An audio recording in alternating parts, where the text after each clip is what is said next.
जी हाँ मेरे प्यारे दोस्तों, आज सबसे बड़ी मुश्किल यह है कि कोई किसी की सुनना नहीं चाहता। हर कोई अपनी सुनाने की फिराक में लगा रहता है।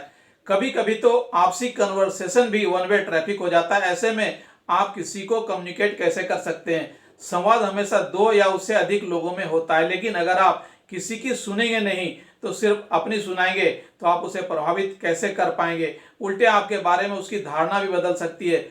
वसूलन जब आपके पास आकर कोई अपनी बातों को कहता है तो उसे यह उम्मीद होती है कि आप उसे तवज्जो देंगे, उसे ध्यान पर सुनेंगे। पर आप उसकी बातों के बीच टोका टोकी शुरू करते हैं तो उसे निराशा मिलती है और यह शिष्टाचार के खिलाफ भी है। शफीक भाई हमारे पड़ोसी हैं और नॉन स्टॉप बोलते हैं, किसी की सुनते नहीं, बस अपनी बोले चले जाते हैं। एक दिन उनको उनकी टक्कर के बबलू सिंह मिल गए जो पेशे से एक आर्किटेक्ट हैं। अब तो मामला देखते ही बनता था।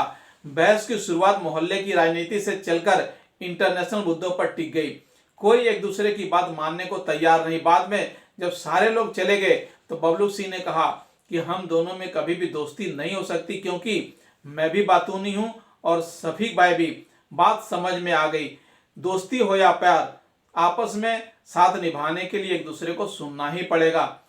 सुनना भी एक आर्ट है और यह बोलने से ज्यादा कठिन है, क्योंकि इसमें आपके धैर्य की परीक्षा होती है, जबकि बोलना एक स्वाभाविक मानवीय प्रक्रिया है जिसमें किसी आर्टिकुलेशन की कोई खास जरूरत नहीं पड़ती। फीलिंग को एक्सप्रेस करने के लिए बहुत जोर देने के बजाय कम शब्दों का इस्तेमाल करके भी अपनी बात कही जा सकती, बशर्ते कोई ध्यान से सुनने वाला हो। तभी आपको अपनेपन का एहसास भी होगा। माइनिंग इंस्टीट्यूट में पढ़ाने वाले प्रोफेसर अंसारी साहब बहुत ही अच्छे श्रोता थे। वे अपने साथी प्रोफेसर्स के अलावा वहां पढ़ रहे स्टूडेंट्स की भी बातें बड़ी गौर से सुना करते थे।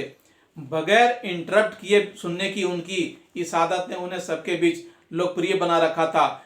गुड लिसनर्स बनने के एक नहीं हजार फायदे हैं। आप बोलने से कम, सुनने से ज्यादा नई नई बातें सीख पाते हैं। आप ही सोचिए कि जब आप अपनी ही बात सुनाते रहे तो दूसरों के ज्ञान और अनुभव को कैसे हासिल कर पाएंगे? आपके नॉलेज का स्टोरेज कैसे बढ़ पाएगा? इसलिए बोलने से ज्यादा सुनने वाले बने। आपकी पर्सनैलिटी और ग्रो करेगी। आज बस इतना ही। आपसे गुजारिश कि हमारे चैनल को लाइक, शेयर और सब्सक्राइब जरूर करें ताकि हम आपसे बार बार मिलते रहें। धन्यवाद।